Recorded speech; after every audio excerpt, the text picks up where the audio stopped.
This video will show at least three different formations, some variety to 9v9s that you may want to run. Um, you'll see that we have 8 field players plus a goalkeeper.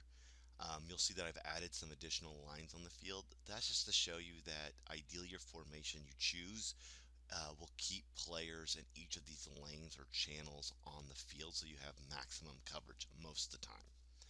Um, with any formation you choose, one of the most important things is that the formation creates opportunities for triangles and diamonds to exist in your passing.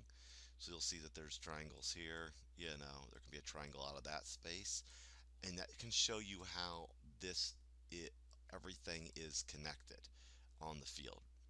Um, so that's one of the most important things. And it also shows you who the most important player on the field is. So if you look at all this, who's the most important player, right? It's probably your defensive midfielder. Most of the time, sometimes it's not, but a lot of times it is, because they're the ones who connect everything together. So let's go through this formation. So this is a 3-3-2 formation. So 3 backs, 3 midfielders, 2 forwards. Um, in this case, we have a left back, a center back, a right back, a defensive midfielder, a left center midfielder, and a right center midfielder. And I say center midfielders because they are very centrally located in the central of the field. And then you have a left and right forward trying to give you width. Depending on where the ball is will depend on where everyone lines up. So if the ball is down here on this side of the field, for example, then you should start to see shifting of players. So for example, to create width on the field. So players will overshift into this space to try to keep things compact and connected, giving this player the ball an outlet to go here, up the field, or to connect here and then connect across. Maybe they're going to connect here, over here, and then do a little bit of a switch, right? Just trying to keep everything connected in diamonds and triangles based on the movement of where the ball is on the field. As this particular formation pushes up the field, it's really important for the forwards, even they might start out wide, they're responsible for the entire width of the field, to way over shift to stay connected so the passes are easier between the forwards. If this forward stays way out here, it isolates this forward, and there's really almost, unless this player forward has a huge kick to shift the field or switch the field, there's really almost no chance for this player, unless they have individual elite speed and skill, to come down this side and break through a defense. So it's really important for these players to always be shifting. The same thing with the midfielders, so they can be shifting together and staying connected. As they move the field, ultimately in the offensive half, you're looking to basically create 2 forwards in the box, 2 midfielders top the box, and then defensively defensive mid trying to cover the ball. And then you're looking to get these players all pressed up so that you can stay compact in the space, and goalkeeper up. And if you're really confident, you can even try to squeeze some of these players up even a little bit higher, right? Kind of squeeze them in. Now, if the other team has 2 forwards standing right here and here, then you're going to have to bring these people back to help basically make sure you always have outnumber them and in the space. But you're trying to get these 5 players to work together in the offensive spread to get into the goal position. So that's option one, and then we'll talk about a variation real quick after I pause the video.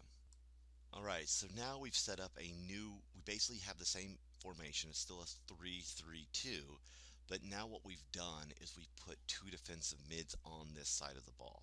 Or on the defensive side, so you can see that. So we become much more defensive. This is a quick adjustment you can make in game, and we have one attacking midfielder now who's trying to connect with these players in this triangle space, right? So we're trying to make triangles all the time. So we got a triangle here, right? We got a triangle here. And then we have triangles here, here, and obviously through that space as well in that space. So we have triangles all over the place. So if you're ahead in a game and you want to hold on to that lead, let's say it's a tight game, there's 10 minutes left, you're up by a goal, you may take that and basically flip from this into the more defensive side of this. So that's a very common strategy. And what you're trying to do is get these 3 players to connect up. So offensively, these players get up in this space now as they push. And then these players have a little bit more coverage through the space. so they have a little bit less. These have the defensive mid has to work less, but this forward has to work more to connect with them. Or excuse me, center attacking mid would work more. So you can still see that you got good coverage, and that's a common change. And then once in a while, this player might get the ball, and they may just drive in to help out as well, and this player would shift into that. Now we're back in the original formation we just showed. So that's a very common variant of the 3-3-2. Okay, I'll change it up here in a second. All right, this formation is a 2-4-2. What this does is it creates two backs. So you have a left back and a right center back with a defensive midfielder standing in front of them. And it creates what's called a diamond midfield. See it? This is your midfielders.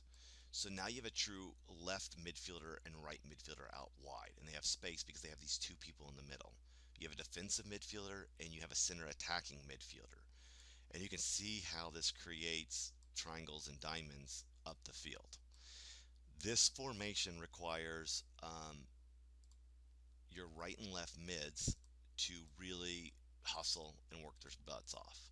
Because what's going to happen offensively, they're going to drive up the field, right? And defensively, they got to come back and help create width. Um, where these three players, your center attacking mid, they will drift back a little bit.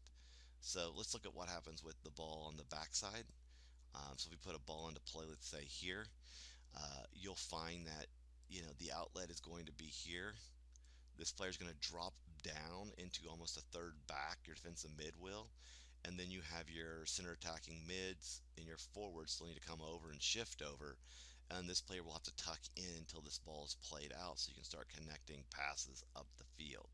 But as this pass starts to come through, this player will drift wide to give a width and try to spread the defense out. And this player will drift and drift in as this ball comes in, trying to create opportunity, and this player will start to drift up the field.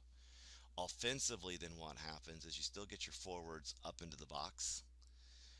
Your midfielders still kind of get into this space right here. You have width, so they can be wide or coming in. And then your center attacking mid's at the top.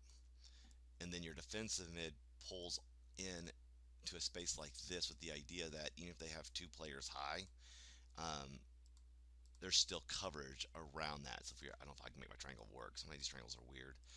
But you can see like how a triangle of players here, I can't rotate it to show it, but if I could rotate that triangle, you can see like we still have three people basically covering here. We'll give them the width because we can retract through it. Player will come out and cover it up. But this will give you lots of width and space to play passes through that space. So that is a third option you might be interested in. A variation on that option is where you still have just the two backs, but then you put in what I will affectionately call a stopper. They play in front of the two, but then you make a flat line. So you don't have a center attacking mid, you just have a center midfielder. And so as this goes up the field, then you get something that looks more like this up the field. So as these players come in, same kind of setup, but you basically flatten this out so they're not at a deeper point, and these people are a little bit still staying wide. So you come in very flat. So there's always options and variations around the midfield in this space with lots of variety. So those are some of the most common ways to play. Depending on if you have lots of great midfielders with lots of athleticism, something like this gives you lots of flexibilities. If you got two really solid defenders or three and you want to try this, I ran this for a year and we did okay. But it really it forces the backs to be very smart in their movement. But these are all very good options at the 99 level.